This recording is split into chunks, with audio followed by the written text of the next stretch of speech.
Somewhere in this month, God told me to tell him the criteria that I would want for selling this building, and I did. He didn't ask me to waiver or limit what I want.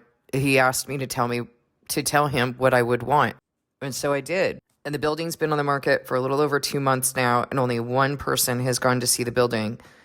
But I know that he's going to sell that building, and I know he's going to give me all of that, the criteria, because he asked me about it. He told me to say to him what it is that I would want. But I don't know how in the world he's going to do that. I mean, I know that he can do whatever he wants, but right now I have 3 months worth of living expenses in my account, and it's concerning.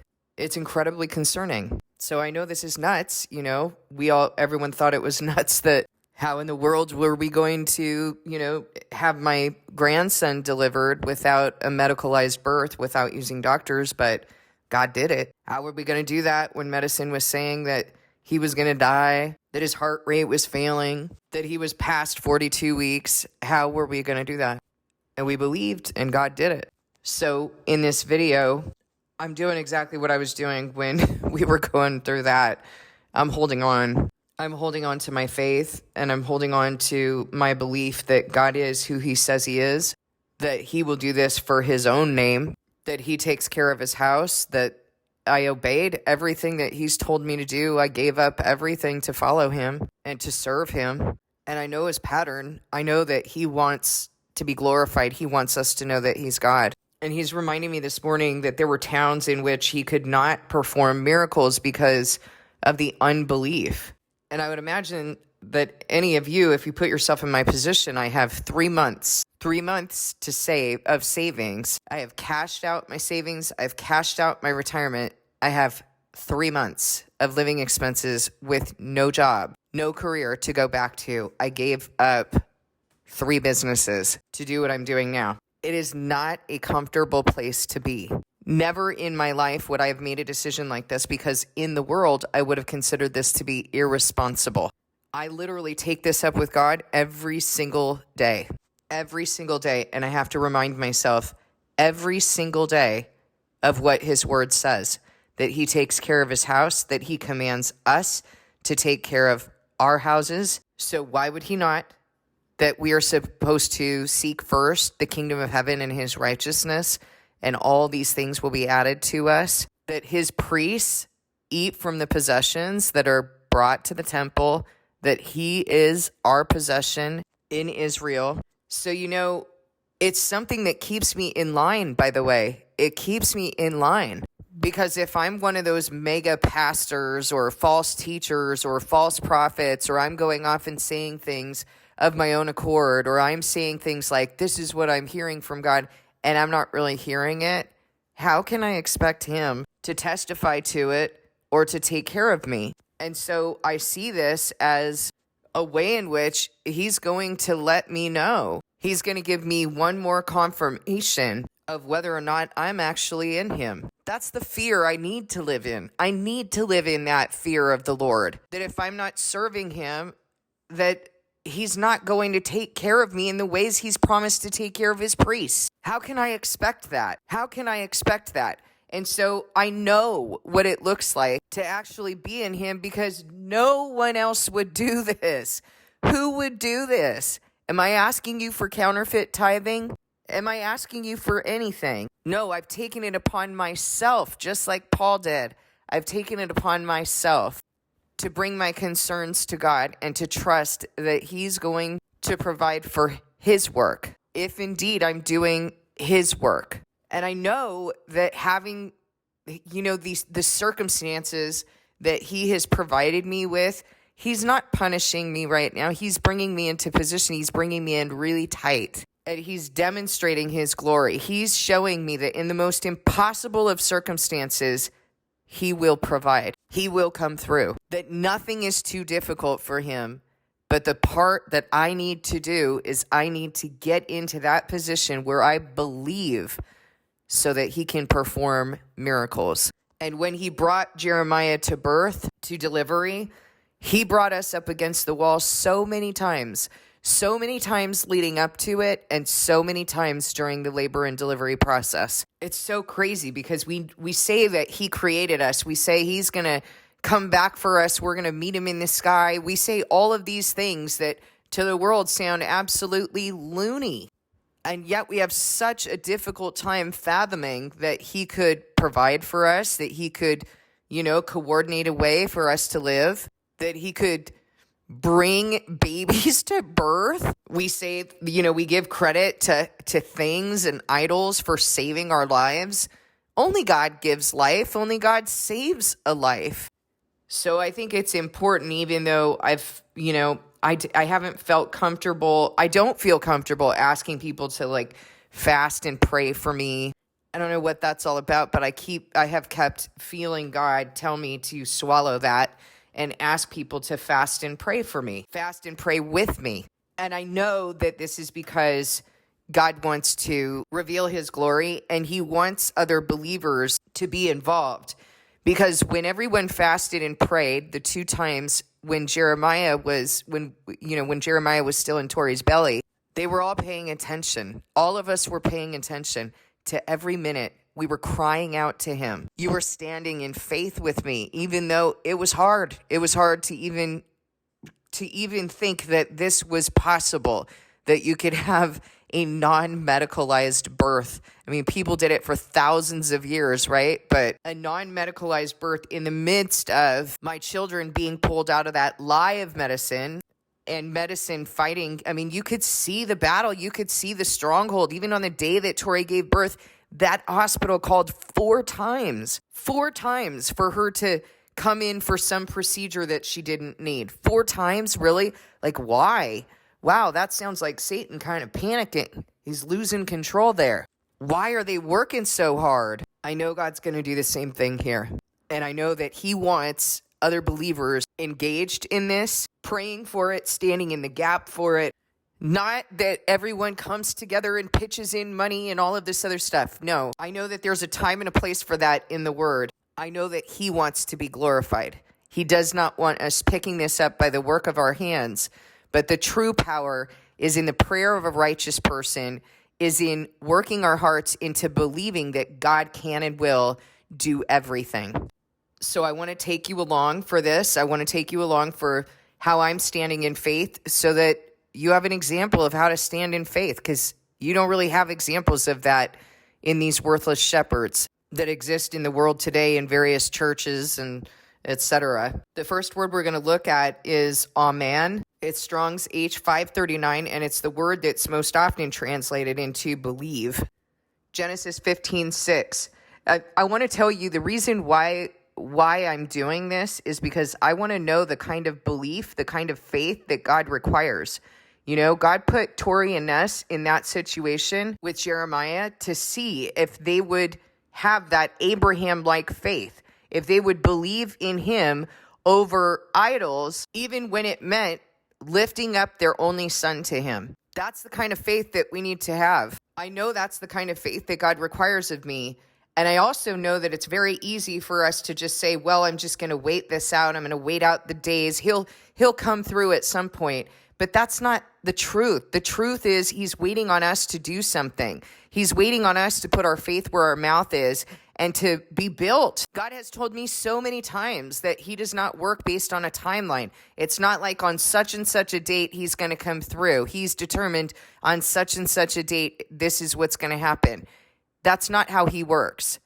He will relent. He will fulfill. He will heal when we've done the work, when we've learned what we need to learn. So I can't just sit here idly or balled up, in my fear, which don't think for a second I haven't shut down at times or screamed out to him at times. But those things don't work. I can't pray this away, nor is that what I'm asking you to do. What I'm asking you to do is stand with me in faith. Do the work inside of you to believe that this is what God is going to do, that he's going to do the things that he has promised in his word to do for those who love him. To stand in a way that is counterintuitive to your flesh. Our flesh wants to take control. Our flesh wants to tell God how to be God, what to do, but to stand in actual faith. And so that's why I'm researching what actual faith is. What is belief? How does God define belief? Genesis 15:6. And he believed in the Lord, and he counted it to him as righteousness. Genesis 42:20. But bring your youngest brother unto me, so shall your words be verified, and ye shall not die. And they did so. That's an interesting word to be like an interesting aspect of belief right here. Let's read it. I want to understand the context. And Joseph said unto them the third day, this do, and live, for I fear God. If ye be true men, let one of your brethren be bound in the house of your prison. Go ye, carry corn for the famine of your houses.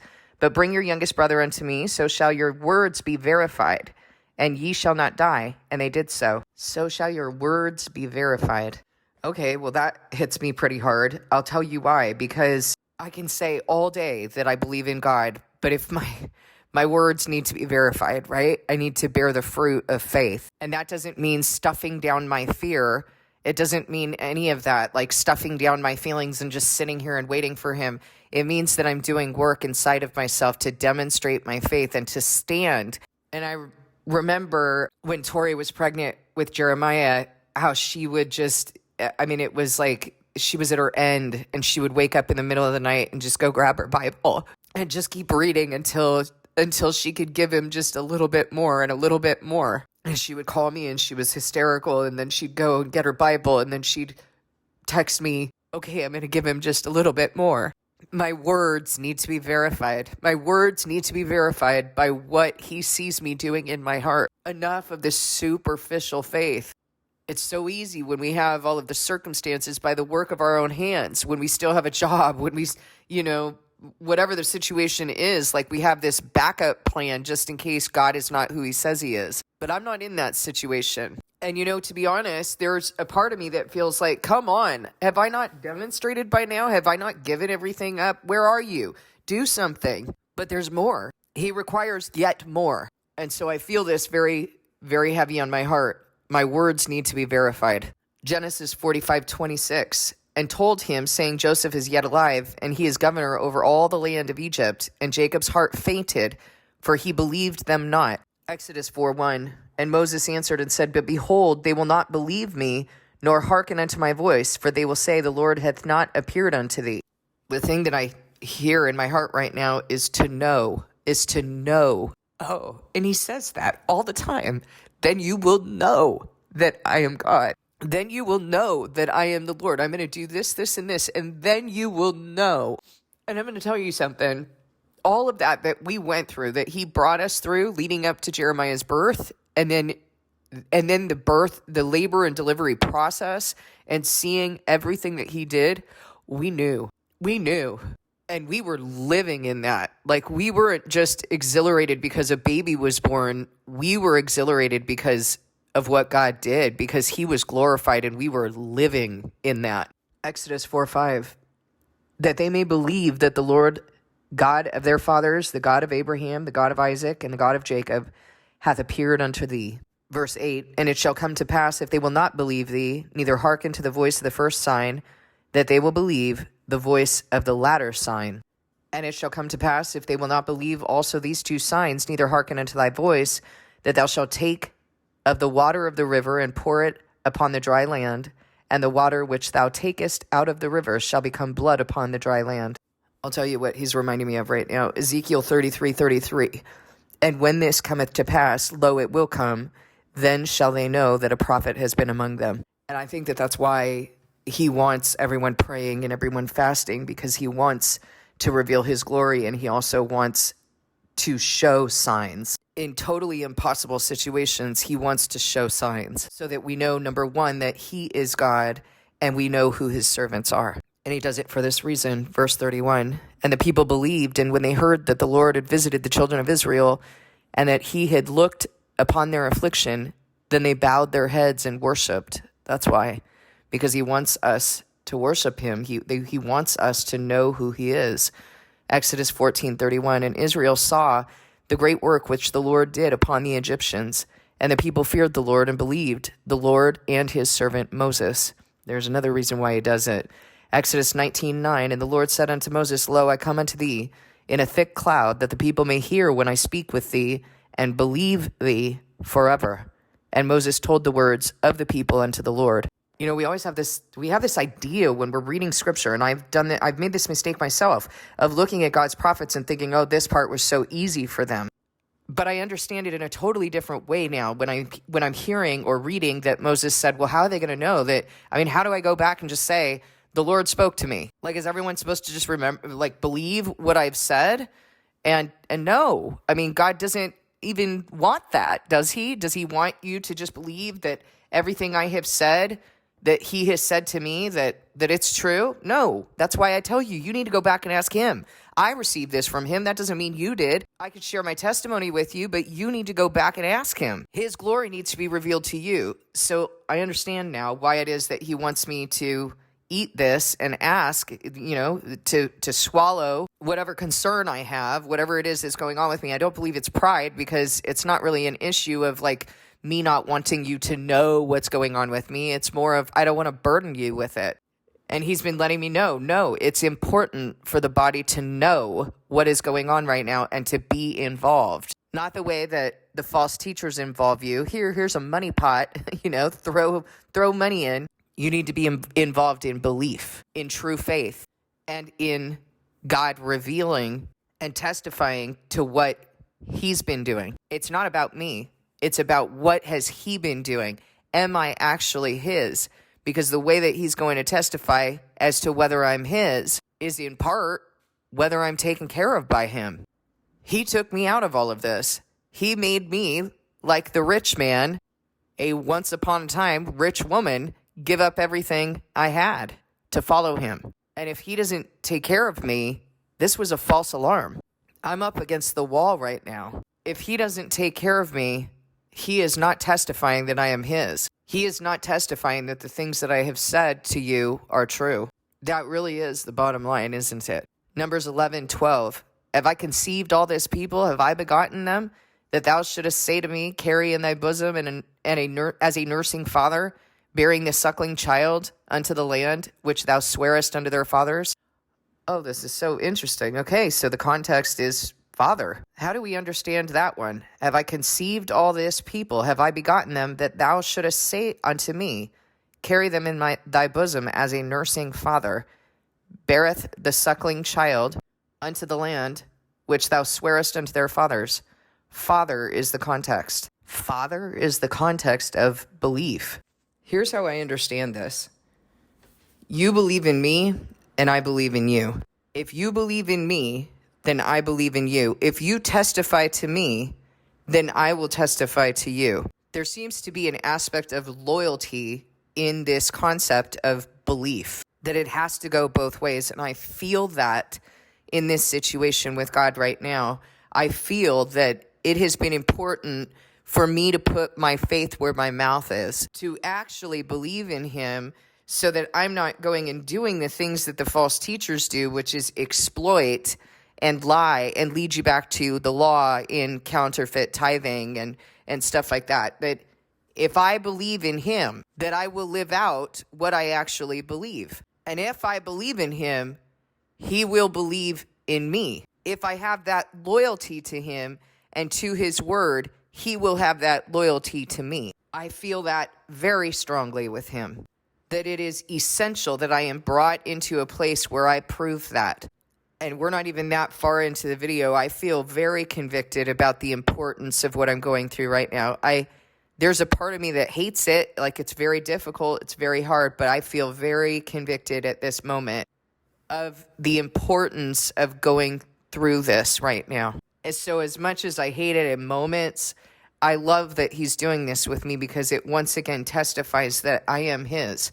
No one else can understand this. The world doesn't understand what I'm doing right now. They don't understand what they perceive to be foolishness, to give up everything that I have for him, for the joy that's set before me. Of course they don't understand that. But I am so grateful to not be of the world, to not be lost in that delusion.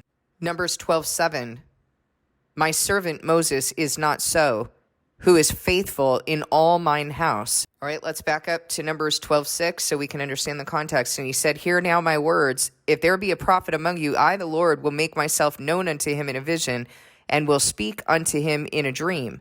My servant Moses is not so, who is faithful in all mine house. With him I speak mouth to mouth, even apparently, and not in dark speeches, and the similitude of the Lord shall he behold. Wherefore then were ye not afraid to speak against my servant Moses? Okay, got it. So he's saying that Moses, that with other prophets, he speaks to them in a vision, in a dream. But with Moses, he speaks mouth to mouth. And the context of that word belief is faithful, just like we just talked about with Father, faithful, that loyalty. Numbers 14:11, and the Lord said unto Moses, how long will this people provoke me? And how long will it be ere they believe me for all the signs which I have shewed among them?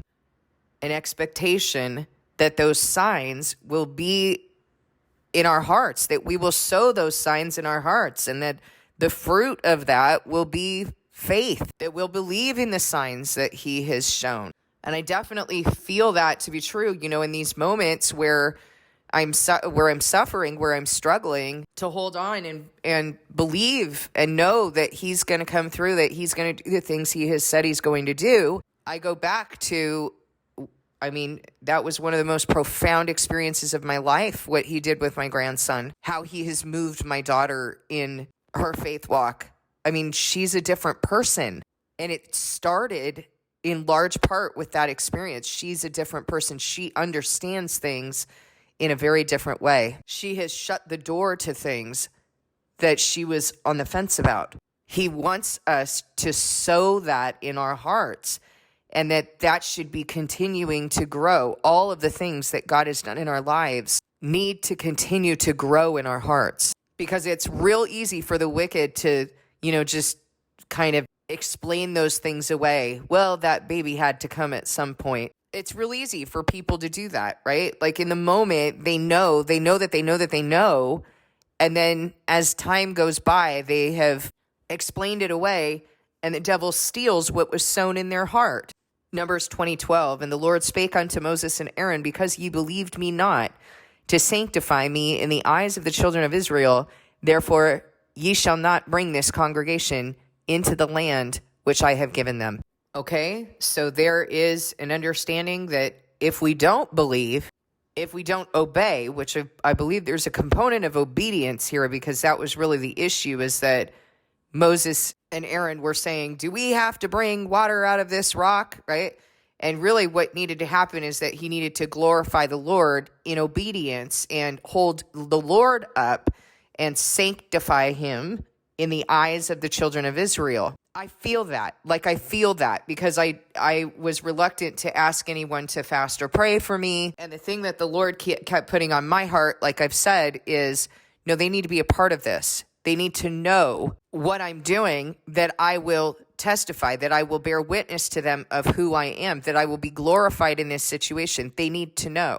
And so I know in my heart that if I have any doubt as to whether God is going to do this, whether he is who he is, and whether I am who I am and have said that I am to him, if I have doubt about that, I'm not going to want to tell you to join in on this, right? Do you understand that I'm putting myself out there for God to potentially foil me, for him to say, no, she's actually not one of mine? Can you understand that I believe that I know what I am doing for God, or I would not do that? I know who I am in him. I know what he has set me apart to do at this point in history. I know the wisdom he has given me that does not come from anywhere else. You tell me one person who's speaking what I'm speaking, who has understanding of the word in the way that God has given me understanding of the word. You tell me one person. But see, I understand what he requires of me. He requires me to put that where my mouth is.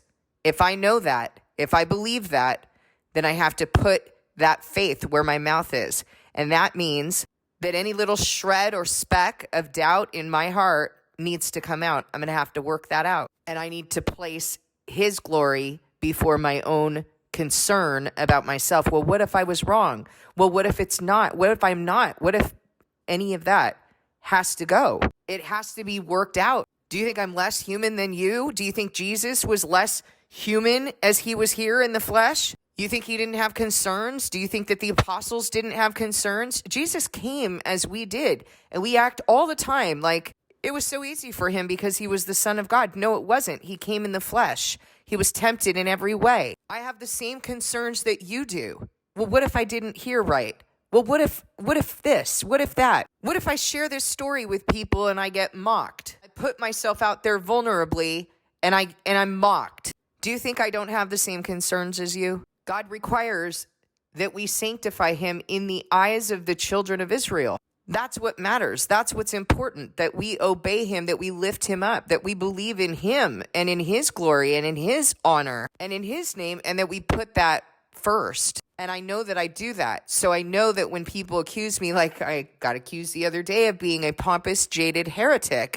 That was the language, a pompous, jaded heretic.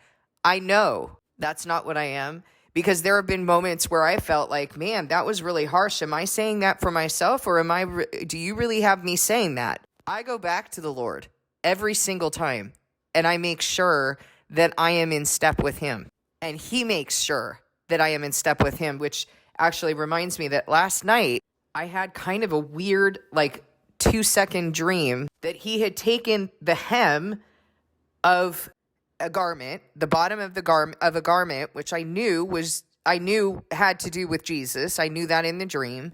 And he somehow sewed it around the bottom of my calves, like between my calf and my ankle. And I remember thinking in the dream, why are you doing this? This is so weird. And then I remember understanding, you need me to be that close. And then if you had just said, you need to stay in step with me, I wouldn't have understood what I'm seeing now, which is, I'm right behind you, but I'm so close to you that you've sewn me into your garment. I'm not beside you. I'm not in front of you. I'm right behind you, and I'm sewn into the hem of your garment. That's how close I need to be. He knows what he's doing with me. So no one can really say that they can't tell. I mean, they can say whatever they want, actually, but I don't believe that over what God shows me, over how he moves me on a daily basis. He doesn't let me do that. He doesn't let me take this for myself. Deuteronomy 132. Yet in this thing, they did not believe the Lord your God. Let's look at what he's talking about. Let's go up to verse 29. Then I said unto you, dread not, neither be afraid of them. The Lord your God, which goeth before you, he shall fight for you according to all that he did for you in Egypt before your eyes. And in the wilderness, where thou hast seen how the Lord thy God bare thee, as a man doth bear his son, in all the way that ye went until ye came into this place. Yet in this thing ye did not believe in the Lord your God, who went in the way before you to search you out, a place to pitch your tents in fire by night, to shew you by what way ye should go, and in a cloud by day. So again, it goes back to all of the things that God has been building in us. Everything he's built in me thus far. God healed me of debilitating illness that was leading to death, and that I knew that I was going to die from it. And 7 years, no one could do anything in medicine. And over 20 years, almost 30 years of therapy, nothing was getting better. It was only getting worse. And they would explain that as that's just the course of my PTSD, right? But no, it was getting worse, and God healed it within 6 months by bringing me through a process of repentance, by consecrating me to him, by removing that heart of stone and placing in me a heart of flesh that could understand him, and then pouring new wine into my wineskins, and moving me by his Spirit to follow his laws and keep his decrees, to know him, to understand him. That's how he healed me. I can't forget that, you guys. I can't forget that. All those years, the wealth that he gave me in order to be able to get any treatment there possibly could be, see any doctor, any expert, any type of medicine. Here, go to any God you want, Carrie Ann. Any God you want. Let's see what they can do for you, only to get worse. How can I forget that? How can I forget the cloud that he gave by day, the fire that he gave by night, to lead me, to talk with me about things that I'm seeing happening right now? Things that he didn't have to talk to me about. How would I have known anything about the churches, the field of science, the universities? How would I know anything about that? He told me early on, they're trying to covet and usurp my power and glory. How would I know how that would have anything to do with the covenant that's been extended by the Antichrist, that is antithetical to the covenant that Christ extended to us. I didn't know anything about the Bible. Nothing. I was raised Mormon. We didn't read the Bible. I knew nothing of the Bible, and I knew nothing of the covenant, and I certainly wouldn't have learned about that in counterfeit Christianity because they don't know about the covenant. I had no idea that God said things like, when I send these things to the earth, if my people who are called by my name will turn to me and humble themselves and turn from their wicked ways, I will return to them and I will heal their land. And so to hear this now coming out of the harlot Catholic Church in their Laudato Si, pray for the earth, go to science, submit to this. No, that's not what God said. God said, if my people who are called by my name will return to me, I will return to them, and then I will heal their land. He did not say, pray this away, scream this away, go to a deliverance ministry. He did not say that. That is not our covenant. He did not say, go and submit to the science God that denies that there's a creator who is my son, Jesus Christ. He did not say that. How could I have known that? I have to remember that he revealed himself to me when I didn't even ask for him. That he took the most oppressed of the flock and he shepherded me himself. I had no one who loved me at that time. My daughter, that was it. My daughter and my son-in-law. I had no family, even being the oldest of 7 siblings. I laid in bed for 22-hour days wondering who would even find me. No one ever called to see if I was alive. No one called to see if I was okay. They all knew I was sick. God brought me to that position so that I could know what it is to be loved by the only one we really need to love us. He brought me to a position of being utterly alone and just waiting to die. My concern was whether I had written enough instructions for my daughter once I did die. We have to remind ourselves of the things that God has done. We can't sit here and have him investing all of this effort into us and say, give me another sign, and another one, because I'm too lazy, because I'm too wicked to remind myself of the things that you've done. Deuteronomy 7:9. Know therefore that the Lord thy God, he is God, the faithful God, which keepeth covenant and mercy with them that love him and keep his commandments to 1,000 generations. How can he not? How can he not fulfill his promises, take care of his own, do exactly what he has said that he will do in his word?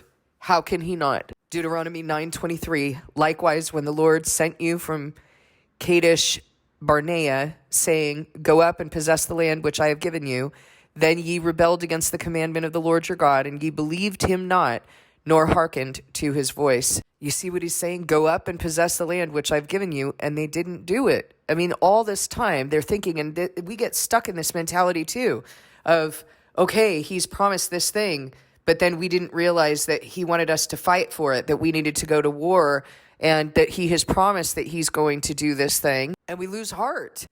It's absolutely a version of what I'm doing right now. He's told me I've set you up in a particular way. I asked him years ago, multiple times, actually 3 times he answered me.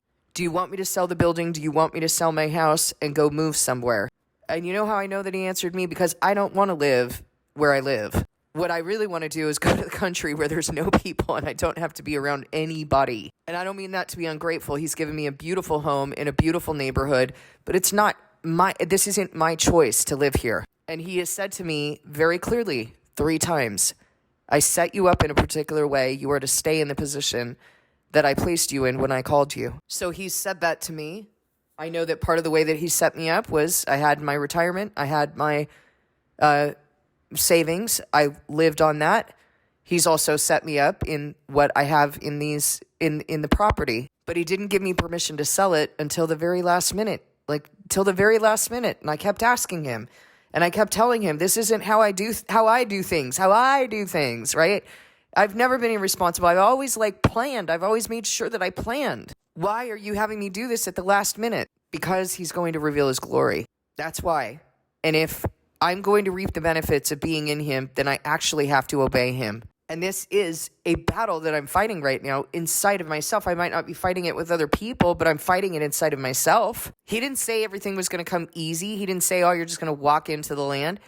Look, they had to go up to the land and actually possess it from the people who were living there. Remember that story of Caleb? Remember when they were too afraid and they started, coming back and telling stories about, oh no, we can't do it. We were like grasshoppers to them. We're not going to be able to do this. Deuteronomy 28:59. Then the Lord will make thy plagues wonderful, and the plagues of thy seed, even great plagues, and of long continuance, and sore sicknesses, and of long continuance.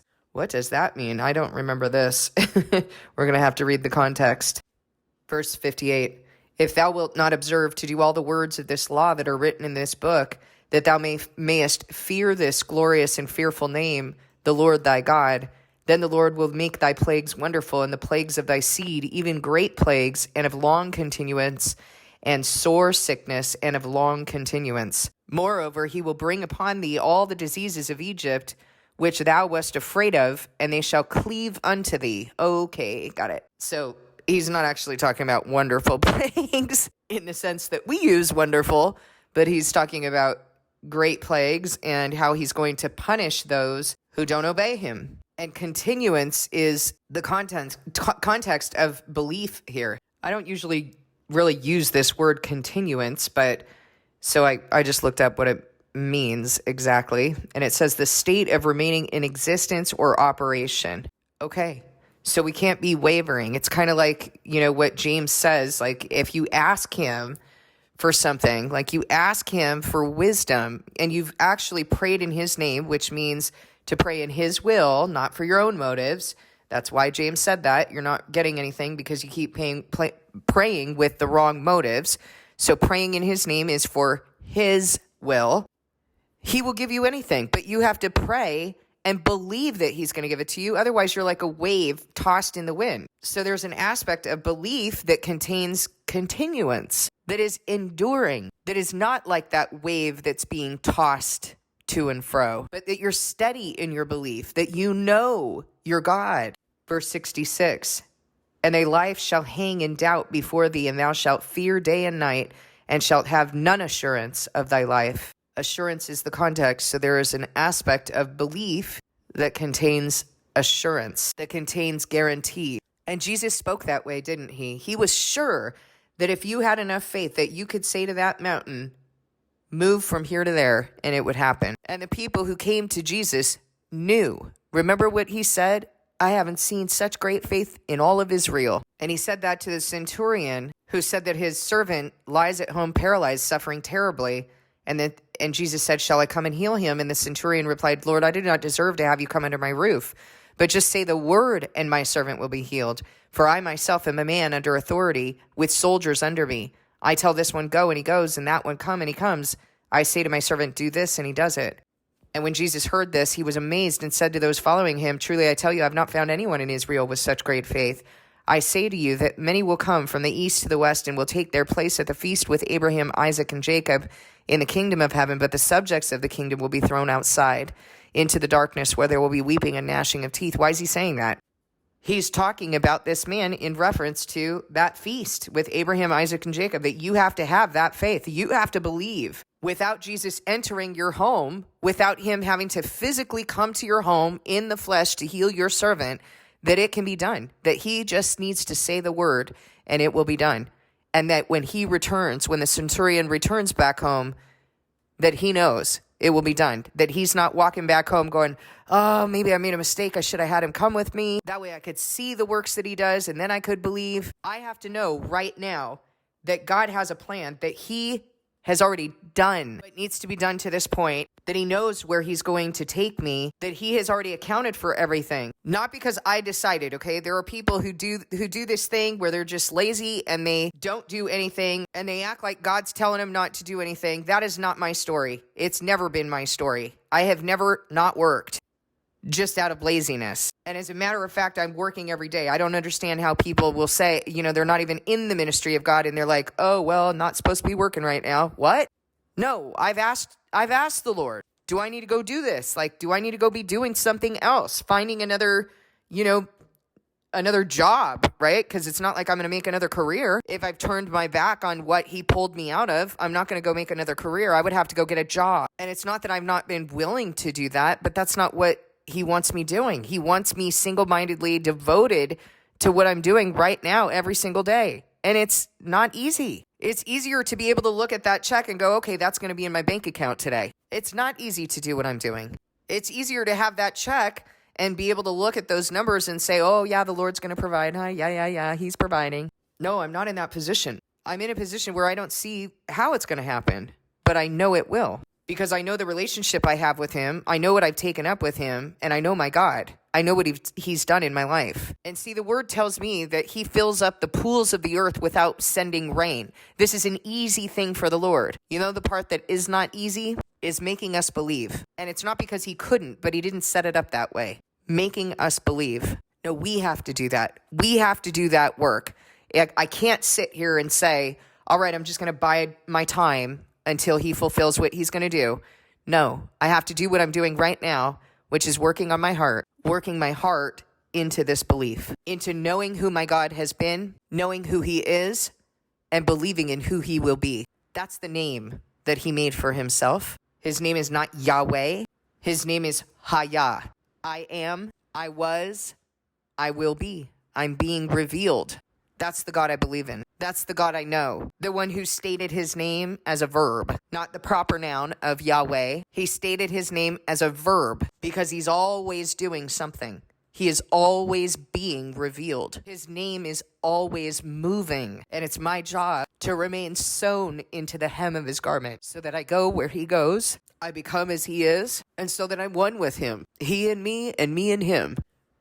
I'm going to continue to read in different videos, but I'm going to stop the video here because it's a little bit long and I want to make sure that you can sit with it. Please bring your heart into belief. Whatever your situation is, we have to stand together as a body in belief, knowing who our God is and looking forward to him revealing more of himself. Please discern this message with God.